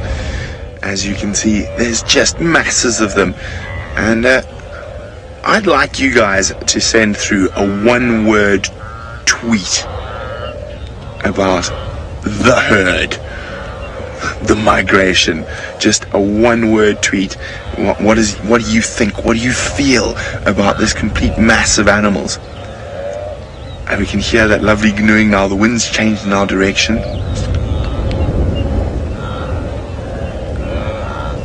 Now, my one word is a bit of a cheat. No, I suppose it's not really a cheat, but the original Old English collective noun for wildebeest is an implausibility. And when I look at this, that's what I think. Implausible. It's an implausibility of wildebeest. And it is just such a wonderful old collective noun, an implausibility of wildebeest. So I'd love to hear yours. Remember, #SafariLive. Well, our lions are not heading towards the wildebeest. They're snoozing. It seems like Big Cat Dyson's cheetah are. Well, as you can see, there is a herd of wildebeest over there, and we just want to give you an idea of where the cheetah are. The cheetah can definitely see these wildebeest, and I'm expecting great things to happen in the next few minutes. We need to rush you across to a crossing, though. The cheetah are just over there, but off you go. Here we are, everybody. We do have a crossing. Well, we've got one zebra making his way across the river, just like we had, I think, last week, and two crocodiles watching him. Oh, he's being chased from behind. There comes a crocodile moving in. It's still quite cold. That's a big zebra. I don't think that crocodile has a chance. If that was a Thompson's gazelle or a young wildebeest, it would be different. But he's still giving it a go. Let's see what happens here. Oh, my goodness, look at that. Oh, he's going to grab him on the tail. He's going to grab him before he gets out. Come on, zebra, move. Quickly. That is an enormous crocodile. It's got to be a 13, 14, 15-foot crocodile. And the zebra is out completely oblivious to the fact that he was hunted down by one of the great dinosaurs of the deep, as I like. There's a lion. Lion of the Paradise Pride. Onto that zebra. Did you see that? There they go. They're just behind those bushes there. I unfortunately cannot push the camera upwards. It won't go up. I think that zebra's done for. I think the Paradise Pride have just taken it down. I'm afraid the camera is stuck on something. It won't go further up. So that's the best angle we're going to get. We can't see through that bush anyway. Now, we've told you about the Paradise Pride. We've seen them acting like this, and they've just done it again. One lioness took down what I think is a fully grown zebra there. Oh, wow. Was that not spectacular? Now, just remember, this is live, of course, so you can talk to us. #SafariLive. If you want to, you can ask us any questions or give us any comments you like. Wow. That was spectacular. All right, quickly, let's go across to Scott and his cheetah. Well, the cheetah are still nearby. They're keeping a beady eye on what seems to be quite a playful herd of wildebeest. If only they knew there was 5 wildebeest killing machines keeping an eye on them, I don't think they would be this playful. Now, just to give you another idea of where the cheetah are, they're just off to the right, probably a few hundred meters away, but the fastest animals on the planet can move quickly, so they'll be able to catch up to those wildebeest very quickly. It sounds like you guys had some crazy action with that zebra crossing the river, and shame, unfortunate that it made it away from the crocodiles, but not from the lion. Now, these cheetah, like most predators, rather than rushing in immediately, will kind of do a bit of maths, do some calculations, work out the best strategy before blundering in, and it looks like the one on the right there, Jandre, is just having a quick look at those Thompson's gazelle. It'll probably be more of a playful chase than anything, but who knows, maybe it will turn into a full-blown attack. As far as we've seen with these cheetah, they prefer to hunt wildebeest, slightly bigger, slower prey, more dangerous. But this guy looks like it may warm up on some Thompson's gazelle. Like I said, though, I thought it was just going to be a half-hearted attempt, possibly warming up its legs for the wildebeest a little bit later on. Zara, you would like to know, what is the cheetah's favorite prey? And sorry, that's Dara, or Tara. And the cheetah's favorite prey depends on the individual, not hugely dissimilar to humans. Some cheetah like Thompson's gazelle, mainly the ladies, because Thompson's gazelle are easier for them to bring down. But these five, the only animal we've seen them actively likelihood, that's because the bounty of the migration is here. Out of the migration months, there'll still be wildebeest around, not as many, but it'll be very interesting to see what these guys target then. Generally, though, the males can take down slightly bigger prey than the females, and that's the same for lion and leopard. So big cats have varying diets depending on their gender and also depending on whereabout in Africa you find them. What are you guys thinking? What are you going to do? The wildebeest are still not too far away. They're probably only 300 meters away, and there are some youngsters in and amongst that herd. As I said a little bit earlier, they don't have any major preferences with regarding times of hunting. They've hunted in the mid-morning, midday, late in the evening, as well as in the cover of darkness. Hello to Will. You would like to know how often they hunt every day. Wild animals do not have a routine like us. They do not have a breakfast, a lunch, and a dinner, or anything quite similar to our routine. So the last time they fed was the day before yesterday. They fed on quite a large wildebeest in the evening, and what I've noticed is once they're full-bellied, they usually make their next kill within 24 to 36 hours. So it really does depend. We need to rush you back to one of the river cams with James. There we go, everybody. We managed to get control again, and there is the Paradise Pride lioness on her kill. Now, this has just happened. Unfortunately, the camera went down. She brought and pulled this big zebra down into this area. I don't think he's dead yet. And having escaped the crocodiles, what a very cruel fate to die here. And again, the Paradise Pride, much like the Egyptian gooses that we've watched there, you can see the zebra still alive. I know this is difficult for some people to watch. It is quite gruesome. It's quite hard. It looks quite cruel. But it isn't. But as I was saying, the Paradise Pride, much like the others, are doing a lot of killing and then just leaving. But as you saw, nothing's going to waste. The vultures and the hyenas, the jackals, the storks, they'll come in and finish whatever this lioness and her pride does not. No, it's dead now. Oh. Well, that's quite harrowing, everybody, but it is very exciting, of course. It's almost like she's looking at the camera saying, look how clever I am. Look at the crocodiles waiting. They know what's happened there. Phew. Now, Daniel, you're wondering if lions ever pull their kills into trees. Daniel, they don't. It's highly... the leopards are the only animals that do that. I think it's probably possible that 1 or 2 lions have, but as a matter of course, the reason they don't is that they're the most dominant predators wherever you happen to find them. And that means that they don't need to worry about losing their kills to scavengers, except perhaps in a place like this where there are enormous hyena clans. But there's no real need for them to put them in trees. They can climb. I mean, they climb very well. They don't descend quite as well, but they do climb very well. Let's just go and have a look-see. I think she's looking for the rest of her pride now and wondering if they're around.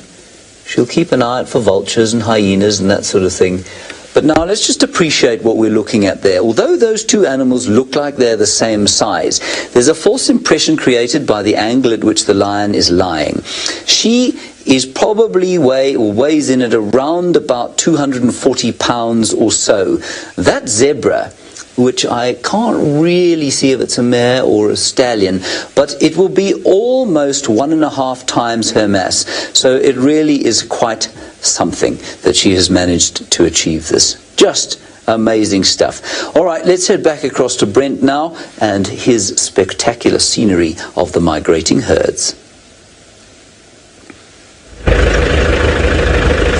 Well, it is spectacular. The lions have gone right up top, so we've just left them be. They've given us such fantastic viewing. And since you've left me, I have not stopped driving through wildebeest and zebra. Now, Tim has the one-word tweet, and his one-word tweet is overwhelming.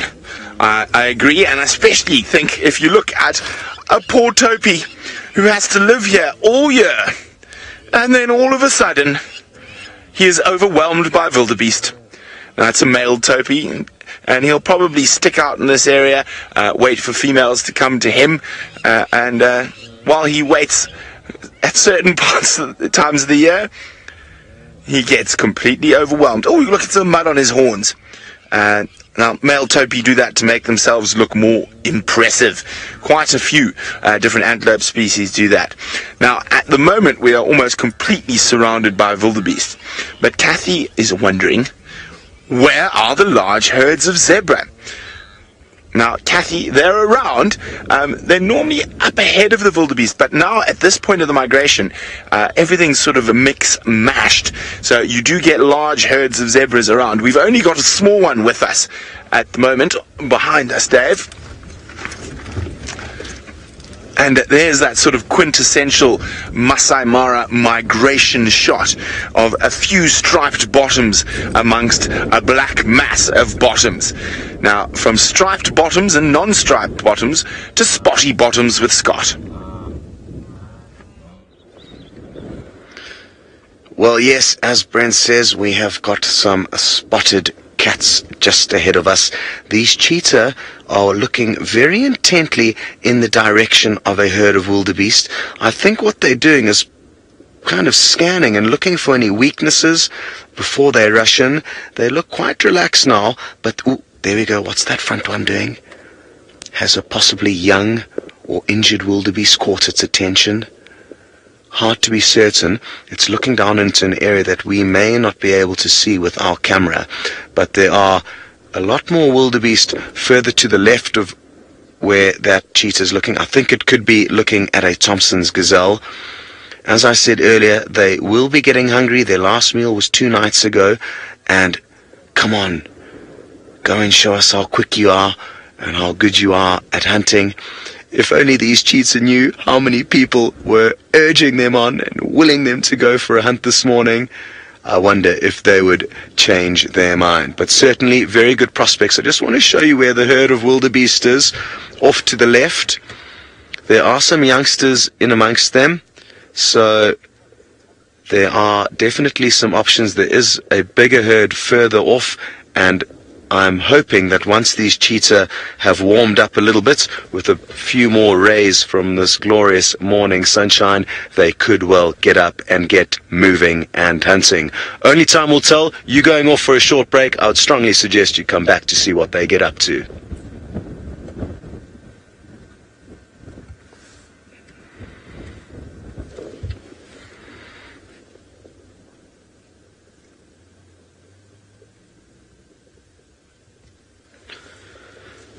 Hello, everybody on the internet web. Okay. Kirsty, how long is this short break?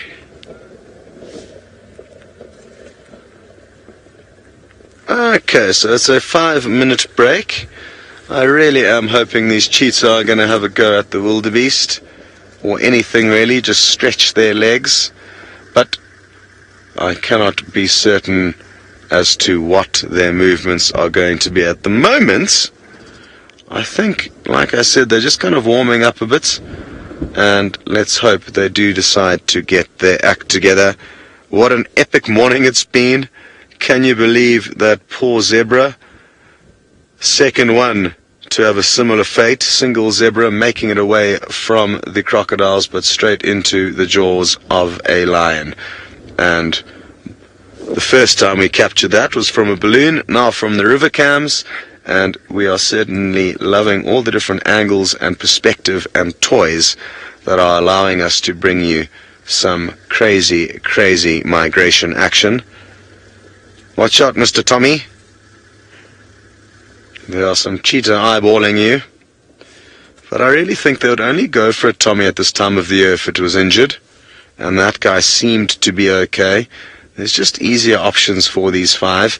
And to be honest, a Thompson's gazelle divided between 5 of these guys is not going to go very far.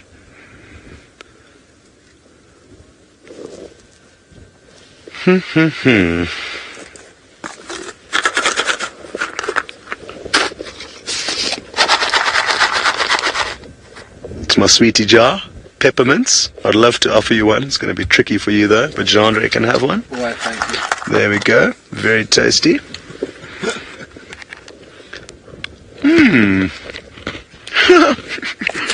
So we've got peppermints in one, and toffees in the other. Salted. Yeah, we're trying to make these vehicles like a little mobile hotel / restaurant. So we're as comfortable as possible on our long stints following these cheetah. And it really is an absolute privilege to be able to do what we're doing and have you guys along for the ride. Loving every second of it.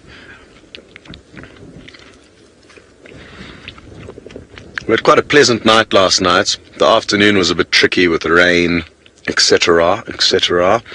But it cleared up into a beautiful, beautiful starry evening. It was a bit chilly, but we are learning how to bundle ourselves up efficiently enough to stay warm in the morning. We also carry coffee, which is an essential ingredient when we wake up. We nearly actually didn't manage to have our coffee break this morning because as soon as the cheetah got up at about, when was it, 4:30? 4-ish, 4:30, and started moving immediately. We needed to change cameras from the low light camera to another low lightish camera, and during all that we only managed to squeeze in a quick cup, but thankfully we did have some time. Come on, Cheetah, there's 90 seconds until a lot of people want to see you in action. Please. I really thought they were going to deliver the goods this morning. They still can. It's not over yet. But the clock is ticking and their current behavior is concerning me.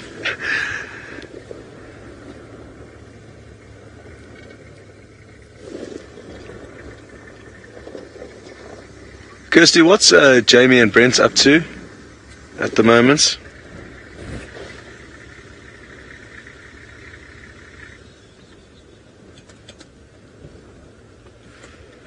Oh, very good. Okay, cool. Magic. Thank you.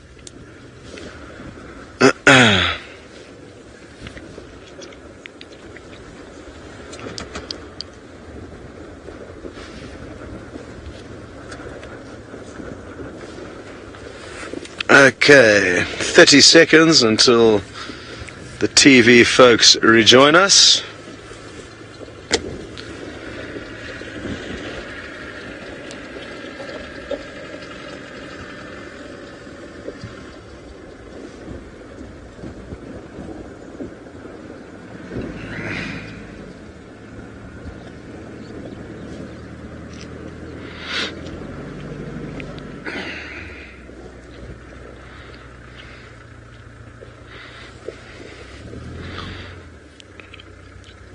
welcome back to this live safari documenting the incredible migration in Kenya. We are in the Masai Mara. As you can see, there is a herd of wildebeest, a beautiful vista, some more wildebeest approaching. That's a good sign. They weren't there earlier. And 5 male cheetah off behind me. My name's Scott. It's great to have you back with us after that short break. These cheetah are looking in the direction of the wildebeest, and I am hoping that they decide to go and get themselves some breakfast. They haven't eaten since 2 days ago, so they certainly are thinking about it. It's difficult to understand exactly what is going through their minds, what calculations they are doing, what they are waiting for. But what I can assure you is that a clever predator is one that does not rush in and blunder good opportunities. They are exhibiting good, very good actually, patience, looking for any weak links, and as soon as they find one, they are going to use their remarkable speed to dash in and nab one. They very seldom miss these 5, and let's hope we get to see them in action a little bit later. But for now, we are sending you back up to the migration control with James and Shivani. Hello again, everybody. Yes, we've found the perfect use, of course, for the implement that Brent gave us. Very nice. And I must just tell you, I'm very disappointed that I seem to be losing the sugar off. There is still time to vote, everybody. Hashtag Safari Live. Tell us who looks better in the sugar off, Brent or James. I have a tie. Surely it must be me. Now, Shivani, this is not relevant, of course, to anything of any use to anyone, but you are. What is your greatest success with the Ewaso Lions? So James, our biggest success, I feel, is how we brought a previously neglected demographic into conservation. One of the first programs we started was a program working with young Samburu warriors, and it was started by a young Samburu warrior himself, Jeneria, who engaged 20 warriors and transformed them from being people who used to hunt lions into lion conservationists. We've also engaged Samburu women in a program called Mama Simba. And again, these are ladies who've never been involved in conservation, don't really have a voice in conservation, yet we've managed to change that and really bring them on board. And they're incredible ambassadors now. That's great. Now, you were sitting in this room when that zebra was taken down. Nina wants to know, she leapt up out of that couch, everybody. Nina wants to know, how did it make you feel? What was your impression? What did you think? So, Nina, I've not been this speechless as much as I have this week. And again, when I saw it happen and James quickly saw that lioness, I did leap out. And again, my hands were in my face. And I was astounded. I mean, the Mara is spectacular. There's lions everywhere. This poor zebra managed to get away from these crocodiles who were after him, completely oblivious that there was crocodiles. And then that lion got the zebra. And really, I was speechless. It was incredible to watch. So, yeah, it's just being here, watching this amazing experiences live is something else. It's very special. Let's head down to the river now. We're going down via space, and you know, we've had so many spectacular crossings and action-packed events here at Main South. There is the Main South crossing, everybody, and the lioness there, but someone else has arrived in the vicinity, the great Jamie Patterson. I'm not sure if I would say great, because Vim and myself just missed this kill by probably minutes. I drove past this crossing maybe 5 or so minutes before this lioness tackled the zebra as it moved across the river, and I simply couldn't resist coming back to this area just to have a look and to give you a slightly different perspective on the goings-on from our side of the river. What we've been watching, and I agree with Shivani, it must have been absolutely astounding, that takedown, because that is a fully grown adult male zebra, and that lioness must have worked hard to achieve that kill. But now, watching what she's trying to do is very entertaining. She's been trying desperately to drag the massive carcass out away from the edge of the water, because yes, Ron, absolutely, crocodiles could potentially come out of the water and potentially steal her prey. So she's been trying desperately to pull the carcass away from where she's killed it, but it's just so massive that she needs a little bit of a break and a little bit of a drink. And this is also a relatively dangerous place for her to have come to quench her thirst. A crocodile does not distinguish between a zebra, a wildebeest, or a lion, and you can see she's constantly alert as she's drinking, watching the water, making sure that there's no crocodiles sneaking up on her. But she's a paradise lioness through and through, and she knows this river like the back of her paw, so to speak. She knows to keep an eye out for them. Now, is she going to go and try another futile game of tug-of-war with her... Oh, look, there's a crocodile. Right there on the bottom. That's what she was keeping an eye on. That one's probably a little bit too small to tackle a lion, but you never know. They are powerful creatures. One of the things, I mean, this was a one zebra crossing, but one of the things that we have witnessed is the sheer numbers of wildebeest that come through. And Nick, you want to know if crocodiles ever get trampled by a crossing, and the answer is potentially smaller ones, but most of the time they're very aware of what's going on, and their hide is incredibly tough, which makes it resistant to the scrape of the hooves of the animals climbing over them. We've seen zebra, we've seen wildebeest jump onto the backs of big crocodiles and then jump over them again. Hey girl, you're going to have to move that. It's close enough to the water's edge that a big strong crocodile absolutely could drag it down. While our lioness gathers up her strength for the next big tug, let's go back to Scott, whose cheetah have encountered more members of the migration. Well, certainly interesting stuff with that lioness and Jamie. Also interesting opportunities here. What are these cheetah going to do? They're looking quite sleepy now, but that can change very, very quickly. As some of you would have seen on the clip played earlier, the cheetah were all just lying down flat on the ground before one of them unleashed its furious speed and took down a wildebeest. The same thing could happen here at any moment. Now, Erica, you ask a good question. You would like to know if these cheetah will hunt and kill for fun, like the lions do. I don't think the lions are doing it for fun. They're doing it because they're programmed to do that. They see an opportunity and they take it. Not for enjoyment, but to survive. That's what they need to do in order to live. They're just not used to having this huge buffet available to them. What's interesting, though, is cheetah also need that kind of hunt and chase trigger mechanism in order to survive, but they are certainly not as not as profound killers as the lion during the migration. We haven't noticed them killing and leaving carcasses, and it's an interesting debate. It possibly could be because the cheetah do not want to run the risk of getting injured. Each and every hunt, especially bringing down large prey like wildebeest, does pose a risk to the cheetah. They could get injured, and an injury out here is very different to an injury in our lives. These animals don't have medical aids and good doctors, so they take less risks than we do. But I think the lions are certainly a little bit more risk averse than the cheetah. So good question though, and we certainly have noticed that the cheetah have not been killing nearly as much as the lions do. It could just be that we have been in the wrong place at the wrong time, and only time will tell in the coming weeks if they are in fact not as bloodlust as the lions. We're going to send you up to the control again with James to introduce some more of the Mara characters. Here are the Mara characters we're going to introduce you to, everybody. We have the Egyptian goose pride, and well, you know, we don't know them all very well yet, but this is who they are. This is what they look like. They look like lions, don't they?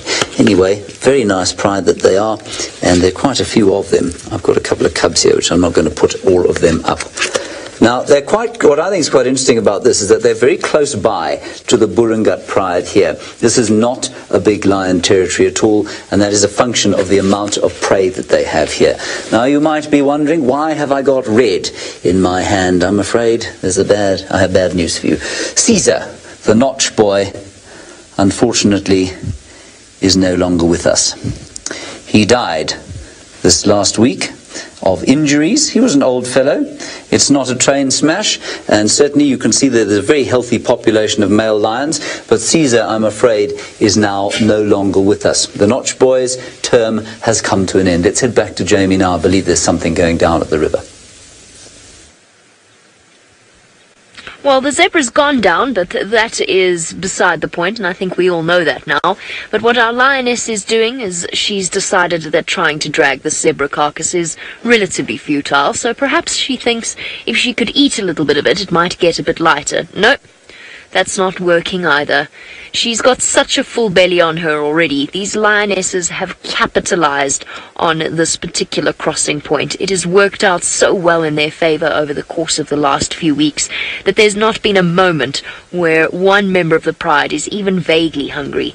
So she's not exactly devouring her zebra with relish, but she is tucking into the softer end of it. The skin of zebra and wildebeest is unbelievably tough and difficult to break open. So what lions will do is they'll go for the softer areas, whether it's the armpit or whether it's around the rear end of the zebra. But you can see, she's not that enthusiastic. Give it a couple of cursory licks, scrape away a bit of fur, look down at the crocodiles, and she seems to be doing a mental calculation. Is it worth the energy trying to feed now, or should she just run the risk of leaving it? There's a smallish crocodile there, but we know that this crossing is home to much, much larger crocodiles than this, easily capable of dragging down the carcass. We heard about this kill and raced straight here, but it took us a while to get here. And by the time we did, the zebra was dead. But Mad Dog, you'd like to know how long it takes a lion to kill their prey. I've seen kills go on, especially with larger things like buffalo, I've seen them go on for 45 minutes or even longer. It's not cruelty, it's just the way of the world. Lions often take a long time to kill large prey, and if it's smaller prey, they will occasionally start to feed on the animal before they've actually killed it, because they know it doesn't have a chance of getting away. And sometimes they don't kill them properly at all. So you're looking at anywhere between around about 5 minutes to potentially even 45 to an hour. It very much depends on the number of animals and the size of the animal they're trying to kill. In this case, I think the zebra's death probably lasted about 10 to 15 minutes. Hey, girl. But you've done a good job, all on your own. I saw a couple of wildebeest gathering behind the zebra. They've been scared off by the lioness, but nothing near the numbers that Brent has on his side. Well, isn't that beautiful? Look how that zebra's ears are rotating. Now, even amongst that cacophony of noise that the wildebeest make, there's definite listening for specific little sounds that might make sure you don't end up as a lion's breakfast. Now, of course, being surrounded by masses of wildebeest is quite a good way to make sure you're not a lion's breakfast. They definitely seem a little bit easier to catch than the zebra. The zebra a little bit wilier. And we've been driving for about 5.5, 6 kilometers since you left us, and we still have not reached the end of the wildebeest and zebra. Now, a little birdie told me in my ear that so far I'm winning the sugar competition with James. I'm feeling a little bit bad about beating James. No, I'm not. Not at all. Not after all the horrid things he said about all my other sugars. So I've worn a red one. I've worn the black and green one. Now, of course, today with my twinsy James, we've both worn our yellow ones. Now, next week is the last of the migration magnificence that has been this Safari Live migration series. So I wonder if you can guess, what color sugar have I been saving for the very last show? You're gonna have to wait till next week, but till then, let's go say hello to twinsy Jamesy. Twinsy Jamesy is not very happy right now because he is 52 to 48 down in the sugar off, and his entire crew around him here is very upset. I just had from our lighting man, "We have to win this," he said. "We have to win this." So we've gone all out now, and I'm wearing now nothing but a sugar. Good. Okay, that's the end of that. You've still got a little bit of time to vote for it. Hashtag Safari Live James. I don't know what the other guy's name is. I've forgotten entirely. Good. Okay, you've seen all the characters. I just wanted to quickly tell you that I think from here, what we're going to have is the movement of the wildebeest up towards the north. We've had a huge amount of rain here. It has soaked particularly Jamie 3 or 4 times this week. And so I think into the territory of the Agama Pride, the herds will come again. Now remember, we are with you for the last installment of this magnificent migration story next week. And that will be at 11 p.m. Eastern Time on Nat Geo Wild. Remember, we do this twice a day, every day. On the internet, you can just use any search engine you like to find us, and you'll find the platform that works best for you. And also on Facebook, every time there's action, a crossing, a kill, something like that, we go live. So you can go to Safari Live on Facebook, and you will find us there, and we'll notify you. Until next week, thank you very much for participating in all of our wonderful fun here. We'll hand you back out to the field for the last few minutes with Scott. Well, look at this incredible view, almost as incredible as James in that shuka. Now, the cheetah appear to be deciding to head towards a herd of wildebeest now. It's not the best timing, as the safari is about to come to a close, but fear not, if we feel that they are going to continue hunting these cheetah, we will not leave them, and you will be able to follow us on different platforms after this show. Now, a good stretch, that is a good sign, and they could well have just decided to have a little bit of a break. They'd been quite active this morning before rushing into a herd of wildebeest, which they seem to be heading towards now. Very, very exciting. Toby, you would like to know, how long do cheetah need to rest between hunts? It all depends on the age of the cheetah, the length of the hunt, but as far as I've seen with these guys, they don't ever need to rest after attempted hunts because they always succeed. So every hunt that they've been involved in has resulted in success. But as a general rule, I mean 10, 15, 20 minutes is enough time for a cheetah to get its breath back and then head off. Now you'll notice there's quite a few other vehicles here. They are also enjoying the spectacles of the Mara, and if it wasn't for all of them, this area would not generate enough money to be looked after. So it's very important that all these people are here enjoying the safari, just as important as it is that you are joining us. Now, let me try and get into a different position to give you an idea of where these cheetah are heading to. They're not heading directly towards the wildebeest, but they're possibly using little bits of cover to creep up on them, or they could be heading into this cover for some shade where they're going to spend the day. Well, there's been an interesting twist in the shuka tail, and initially Brent was in the lead, but now James, after his cunning stunt taking off most of his clothes and donning only the shuka, has now surged into the lead. So that's an interesting update for all of you who were involved in the shuka voting. As you can see now, the cheetah are heading through this thicket, and the wildebeest are just on the other side of it. James, I'm told, is jumping for joy, swinging the shuka around his head, celebrating his victory, and who knows what excitement that may bring next week. Whew! Such awesome stuff. Let's keep moving. I don't want to be left in a cloud of dust. These cheetah still could surge towards these wildebeest at any moment. Don't be fooled by their slow movements now. They could just be getting themselves into a position before they unleash their furious, furious speed. There's only 1 minute left of the safari though, so let's hope they do it. If they do, within that time frame.